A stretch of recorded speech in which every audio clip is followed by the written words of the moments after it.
Центральной избирательной комиссии с участием Национального банка Кыргызской Республики, коммерческих банков и Государственной службы финансовой разведки прошло совещание по вопросам взаимодействия против рисков подкупа голосов избирателей через электронные кошельки.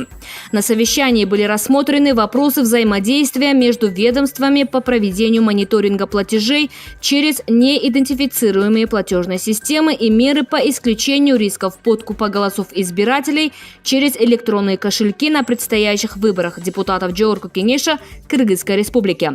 Участники совещания в ходе обмена мнениями пришли к следующему решению по выявлению возможных случаев подкупа избирателей через электронные кошельки. В рамках своих полномочий ЦИК, НБКР, коммерческие банки, Государственная служба финансовой разведки будут осуществлять мониторинг всех электронных платежей до и после выборов в течение 2 недель. Подозрительными платежами считать массовый характер и их применение. Предпринимаемые меры должны стать барьером для попыток заинтересованных лиц осуществлять подкуп избирателей, в том числе из зарубежных источников. Всегда все совершенствуется, как говорится. Если раньше, наличными проводились, сейчас очень большой контроль со стороны правоохранительных органов. Поэтому мы думаем, что может быть такое быть, что отдельные кандидаты или отдельные политические партии это все проводит через безналичный расчет, через электронные кошельки, через мобильных операторов или же через карточек. Поэтому совместно нашими коммерческими банками, Нацбанком и финансовой разведкой сейчас у нас разработан план мероприятий.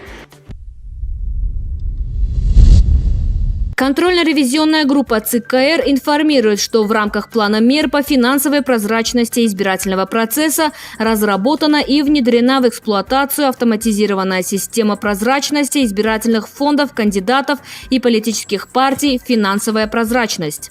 Стандарт финансовой прозрачности избирательного процесса, внедренный в Центральную избирательную комиссию, заключается в том, чтобы посредством автоматизированной информационной системы «Финансовая прозрачность» отображать на официальном сайте ЦИК точные детальные сведения о поступлении и расходовании средств избирательных фондов, кандидатов и политических партий в формате: когда, от кого, сколько поступило денежных средств на спецсчет, когда, кому, за какие товары и услуги и сколько израсходовано.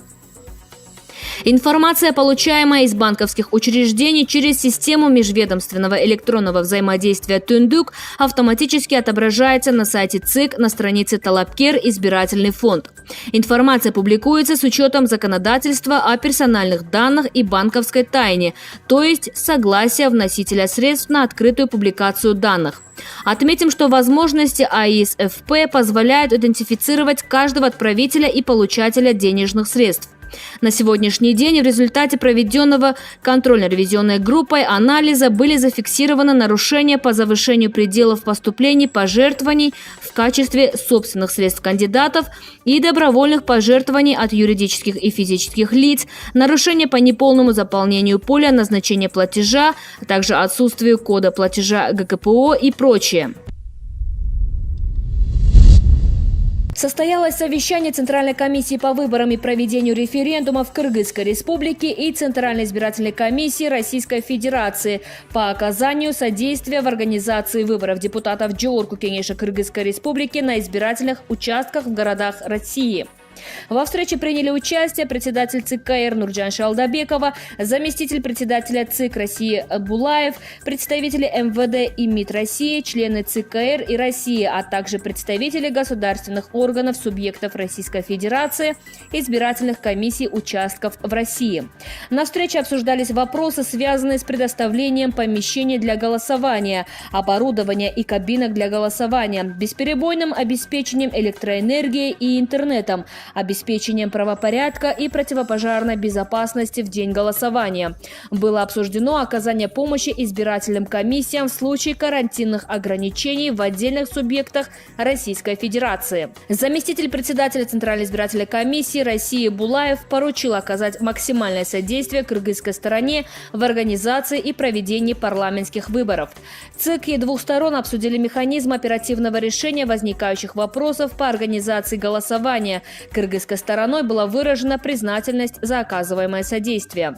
Напомним, что в настоящее время в списке избирателей зарегистрировано 75 651 избиратель, проживающий или находящийся за рубежом.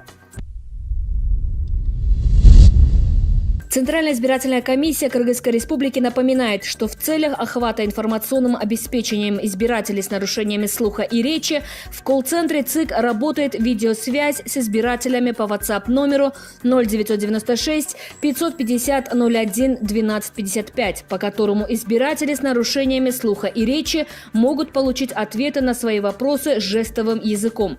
Позвонив по WhatsApp номеру, избиратели получат актуальную информацию по смешанной системе избрания депутатов Джоурку Кенеша Кыргызской республики, порядке голосования и агитации, а также получить иную информацию. График работы WhatsApp номера 0996 550 01 12 55 с 9 часов утра до часу дня в указанных на календаре днях жирным шрифтом. Центральная избирательная комиссия напоминает, что предвыборная агитация на выборах депутатов Джоурку Кенеша Кыргызской республики началась с 29 октября 2021 года и закончится в 8:00 часов утра 27 ноября 2021 года. Отметим, что выпускать и распространять печатные, аудиовизуальные и иные агитационные материалы необходимо согласно законодательству. Кроме того, необходимо учитывать инклюзивность выборов. Кандидаты и политические партии обязаны публиковать и распространять агитационные материалы с использованием сурдоперевода или субтитров, напечатанных увеличенным шрифтом, удобным для прочтения, а также с использованием шрифта Брайля или иных специальных средств для избирателей с ограниченными возможностями здоровья в количестве не менее 1% от общего количества тиража агитационных материалов. Также сообщаем, что кандидаты во время агитационного периода могут выпускать материалы о своей партии, распространять через СМИ и социальные сети в печатных материалах и иных информационно-агитационных материалах. Напоминаем, что если вы заметили нарушение, сообщите на горячую линию по номерам 1255 или 0312 66 02 40, по WhatsApp номеру 0755 00 29 65, по номерам 0312 62 63 24 или 0312 66 02 40.